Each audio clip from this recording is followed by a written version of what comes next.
शादी को लेकर बहुत सारी बातें पूछी और कही जाती हैं कि शादी कैसे करनी चाहिए, कहाँ करनी चाहिए, कब करनी चाहिए और आपका इस बारे में क्या ख्याल है। देखिए, दुनिया में जितने इंसान हैं उतने ही राय पाई जाती है। ये जो कहा जाता है कि दुनिया में 11 किस्म के इंसान पाए जाते हैं, मैं कहता हूँ कि अगर 7 अरब आबादी है तो 7 अरब के इंसान पाए जाते हैं। ये 11 किस्मों में इन्हें बांटा नहीं जा सकता। ठीक है, आप रिसर्च कीजिए, अपनी आसानी के लिए आप चीज़ों को बांट लीजिए, लेकिन हर शख्स की फितरत मुख्तलिफ है। हर शख्स अपनी आदात व अतवार में मुख्तलिफ होता है। मैं साइकोलॉजी को चैलेंज नहीं कर रहा, मैं साइंस को चैलेंज नहीं कर रहा, लेकिन चंद एक ऐसी चीज़ें, चंद एक ऐसी बातें हैं जिनको देखने और ऑब्जर्व करने के बाद मैं ये बात आपसे कर रहा हूँ। देखिए, एक चीज़ जो मैं आप लोगों से इस ज़िमन में कहना चाहता हूँ वो ये है कि शादी आप अपने हम पल्ला लोगों से कीजिए, आप ज़हनी हम आहंगी वाले लोगों से कीजिए। और ज़हनी हम आहंगी का मतलब कतई तौर पर यह नहीं है कि एक मज़दूर होगा और आप एक अमीर ख़ातून हैं तो आप उससे शादी करेंगे, या एक गरीब औरत है और आप एक अमीर मर्द हैं तो उससे शादी करेंगे। ठीक है, डिफरेंट केसेस में ऐसा हो जाता है कि आप किसी से मोहब्बत हो जाए और फिर आप मोहब्बत में इतने पागल हो जाएं कि उससे शादी करें, लेकिन जोड़ बन नहीं पाता। और अब तक के जितने केसेस आए हैं उनमें ये बात ऑब्ज़र्व की गई है कि उनकी अलहदगी हो चुकी होती है। मसलन एक खातून थी, डॉक्टर, उन्हें एक ऐसे शख्स से मोहब्बत हो गई, एक ऐसे शख्स से ताल्लुक़ बन गया जो कि मज़दूर था।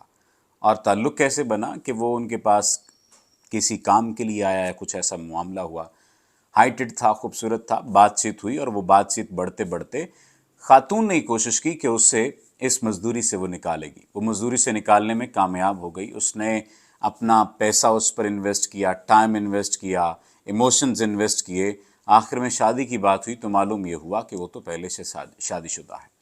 वो छुपाता रहा बात को। इस खातून ने ये बात कही कि मैं आपको इस तरह से भी कबूल कर लेती हूँ, लेकिन आप मुझे कबूल तो करें। उसने इनकार कर दिया। उसने कहा कि नहीं, ऐसा मुमकिन ही नहीं है, मैं भला कैसे कर सकता हूँ। एक ये मिसाल। एक और मिसाल, अमीर कबीर लड़की और शादी हो गई एक ऐसे ख़ानदान में जो लड़का मोबाइल की दुकान पर काम करता था। अब जब वो उस घराने में आई तो उस घराने के मुताबिक उसे चलना था, उस घराने के मुताबिक उसे खर्चे करना थे, उस घराने के मुताबिक उसे रहन सहन करना था। और यही चीज़ उसके लिए मुसीबत बन गई, मसला बन गई, अजाब बन गई। क्यों?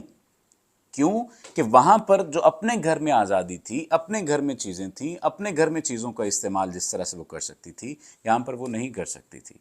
और उसने ये बात बताई कि हमारे घर में एक रोटी और रात के बचे सालन पर भी लड़ाई हो जाती थी, और मैं इस वजह से बर्दाश्त करती रही कि मेरा ये फ़ैसला गलत साबित ना हो।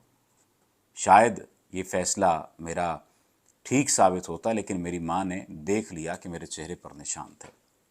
तो उसी दिन मेरी माँ ने सोचा कि ये बेटी हमारी इस तरह से रह नहीं पाएगी।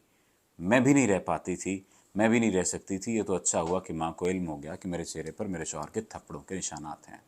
शायद मैं अपने हम पल्ला लोगों में करते तो शायद कुछ बेहतरी होती। मैं कतई तौर पर ये बात नहीं कह रहा कि ये जो मारपीट का जो सिलसिला है ये गरीबों और अमीरों में कम है, लेकिन मैं असल में जो बात समझाना चाह रहा हूँ कि आपके ज़हनी हम-आहंगी वाले लोग होंगे, मुआशी तौर पर हम-आहंगी वाले लोग होंगे, तो आपको उनसे बात करने में भी आसानी होगी, आपको अपना मुद्दा बयान करने में भी आसानी होगी। ये जो मेल जोल नहीं खाते लोग और मोहब्बतों की वजह से ताल्लुक़ बन जाते हैं या नफ़रतों की वजह से ताल्लुक़ बन जाते हैं, खुदारा ये ना कीजिए। अपनी ज़िंदगियों को आसान कीजिए, अपने हम मर्तबा लोगों में रहिए। हम मर्तबा से मुराद ये, जितने आप ज़हनी शऊर वाले हैं उतना ज़हनी शऊर वाला होना चाहिए। जितने आप अमीर हैं उतना अमीर होना चाहिए। जितने आप गरीब हैं उतना गरीब होना चाहिए। सिर्फ़ ज़हनी आसाइश के चक्कर में अपने आप को बर्बाद न कीजिए। आपका बहुत शुक्रिया।